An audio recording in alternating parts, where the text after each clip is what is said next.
go ahead. Okay. Can everyone see my screen? Okay. Yeah, so my name is Paul. I've been working in the Pandia lab for the last couple of years.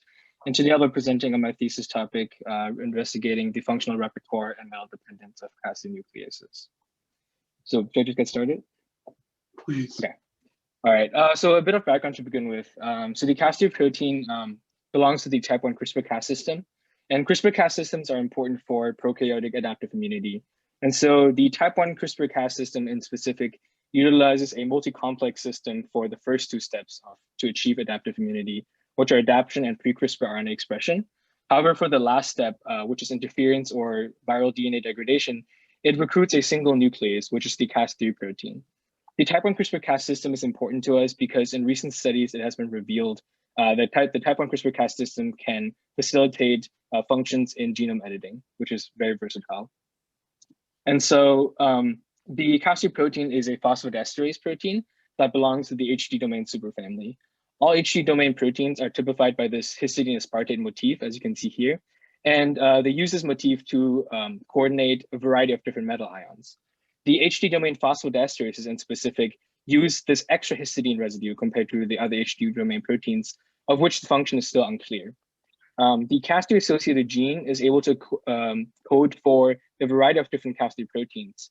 There's the regular Cas3 protein, as you can see here on the left. The domain structure is the HD nuclease domain fused to a helicase domain. However, the gene can also encode for Cas3 double prime proteins, which do not have that helicase domain and is only the HD domain. There are other fusion proteins that the Cas3 gene can encode for, but this project does not further investigate those. And so a general overview of what we're trying to achieve in this project. The first is to establish a metal profile for the Cas3 protein. The second is to establish the chemical nature of this metallic cofactor that Cas3 has. Then we want to identify whether Cas3 has any roles to play beyond single-stranded DNA degradation. Then we want to investigate that extra histidine I was mentioning and what the enzyme activity or the role in enzyme activity would be. And finally, we wanted to characterize some Cas3 double prime proteins. And so to address the first part of the project, in a previously solved crystal structure of Cas3, it was co-purifying with iron. However, this iron form of the protein was deemed to be inactive. And so we hypothesized that it is not the iron form of the protein that is inactive, but since iron can be readily oxidized into the iron 3 form aerobically, we hypothesized that this is the iron 3 form of the protein that is inactive. And so we purified the Cas3 protein from minimal media, supplementing it with metals during expression. And we ran an activity assay with a variety of different metal forms of the protein. And as you can see here, the iron 3 form of the protein was completely inactive.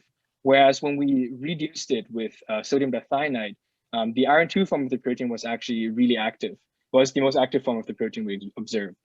Overall, however, Cas3 protein presented a relatively promiscuous metal profile since it showed catalytic activity with a variety of different metals. So then we wanted to go on to study what the chemical nature of this metallic cofactor is, or what type of cofactor can actually facilitate this activity. And so we used most spectroscopy, and with the as isolated form of the protein, which we know is inactive, it showed characteristics of a diapheric center. When we used a weak reducing agent, ascorbate, the protein cofactor was 85% diapherous, and 15% was in a mixed valence state. When we then used a strong reducing agent, the entire cofactor was 100% diapherous. And so given the fact that the mixed valence, so the 2,3 state, doesn't really accumulate as a cofactor, and the fact that under cellular conditions, the redox potential of the cell is negative 150 millivolts, whereas ascorbate's redox potential is 0 millivolts, the diapherous form of the cofactor seems to be constitutively active. So then we wanted to assess the redox sensitivity of this cofactor. So we used stop flow experiments using a molecular oxygen, and we were able to extract the second order rate constant of Cas3. And as you can see here, the Cas3 rate constant was 2 magnitudes lower than HD domain oxygenases, which use this redox chemistry physiologically. This again goes to show that Cas3 reacts relatively slowly with molecular oxygen, which proves the stability of the diapherous cofactor. And so then we moved on to assess what the potential role of Cas3 could be beyond single-stranded DNA degradation. And so in a previously study, they were able to report that Cas3 was active with cyclic mononucleotides. And so we did a substrate screen for Cas3 using different nucleotides. And as you can see, Cas3 showed a preference for 2' 3' cyclic nucleotides. And in specific, the 2' 3' cyclic AMP nucleotide showed the highest catalytic activity. And so we wanted to assess whether this activity was just a general feature of the HD domain, or if it was something that Cas3 does exceptionally well. And so we screened Cas3 against other HD domain proteins, including phosphodiesterase, phosphatases, and oxygenases. And as you can see, although other HD domain proteins are able to catalyze the substrate, Cas3 does this at least 10 times faster. And so given the importance of the substrate to Cas3, we want you to see what the physiological relevance could be. And so we compared Cas3 to a known 2' 3' cyclic AMP cleaving phosphodiesterase protein, which is CVFA, or conserved virulence factor A. And we know from literature that CVFA uses this PD activity to regulate viral signaling pathways. And so as we compared the kinetic parameters of Cas3 and CVFA, as you can see here, they're within the same magnitude. However, both of them showed extremely high KMs for this 2' 3' cyclic AMP substrate, which is physiologically not very likely to occur. And so from literature, we know that CVFA actually uses this chemistry on a different native substrate, which is the 2' 3' phosphodiester bond at the 3' RNA terminal, which with a much more reasonable KM value. And here is a signaling of the pathway that CVFA regulates using its PD activity. And so we went on to ask whether Cas3 is able to use a similar pathway to achieve the same functionality.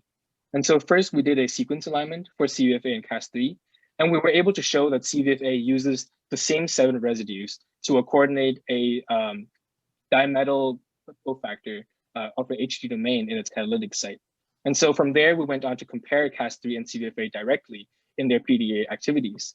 And as you can see here, using the 2' 3' cyclic AMP substrate, TF-Cas3 was actually 4 times faster at catalyzing this reaction than CVFA is. And so given the competence of its PD activity, we suggest that Cas3 does indeed have a functional role to play in a viral signaling pathway similar to CVFA. So from here, we went on to investigate that extra histidine residue of Cas3. So in a previously established report, we were able to show that this residue was not essential for cofactor assembly, but we wanted to assess whether this residue plays a role in catalysis. And so we created a histidine to alanine variant, and we compared the wild type to the variant in its single-stranded DNA activity. And as you can see, the variant was significantly slower at turning over the substrate compared to the wild type. However, when we repeated this experiment with 2' 3' cyclic AMP, the results were significantly different. As the 2' AMP product of both was similar, the difference was mainly only from the 3' AMP product. So given these results and the fact that in the crystal structure, the H150 residue actually hydrogen bonds with the single-stranded DNA substrate, and we suggest that the H150 residue is important for substrate positioning, which would explain why the single-stranded DNA substrate, which is a much larger substrate, is so much more heavily impacted than 2' 3' cyclic AMP, which is a much smaller one. And so from here on, we then went on to characterize 2 Cas3 double prime proteins, which are TT Cas3 double prime and PF Cas3 double prime. So the first question we posed was whether Cas3 double primes are able to assemble the same type of diiron cofactor as Cas3 is. And using most of our spectra, we demonstrate that Cas3 double prime proteins indeed assemble the diiron cofactor as Cas3. However, there is presence of mononuclear iron species, as you can see in the background, and this would indicate that the Cas3 double prime active site is more labile than the Cas3 one, since it allows for iron to kind of dissociate from the active site. On the right here was a crystal structure that was reported. It was shown to be co-purifying with a mononuclear nickel iron. And so our report basically shows that this is not the actual cofactor assembly, but is more of an artifact. And so from here on, we then went on to look at whether this cofactor is catalytically active. And so using the Cas3 single-stranded DNA substrate would show that Cas3 was completely inactive. Cas3 double prime was completely inactive with the single-stranded DNA substrate. When we then used 2' 3' cyclic AMP, however, both Cas3 double prime proteins were significantly active, which would show that the cofactor is active, but it may just utilize a different substrate than Cas3, or there are reaction conditions that are still unknown, such as the requirement of the presence of a helicase, for example. So in conclusion, we established that Cas3 has a relatively promiscuous metal profile. We show that the diferous form of the cofactor is the relevant one. In comparison with CFA, we demonstrate that Cas3 may potentially play a role in virulence. We show that the H150 substrate is important for substrate positioning, and we did an initial characterization of 2 Cas3 double prime proteins. So I want to thank my PI Maria and everyone in the Pandila lab for all their support and guidance over the last couple of years. I also want to thank Rishika, Kim, and Curtis, who have contributed immensely to the Cas3 project over the last couple of years. Thank you.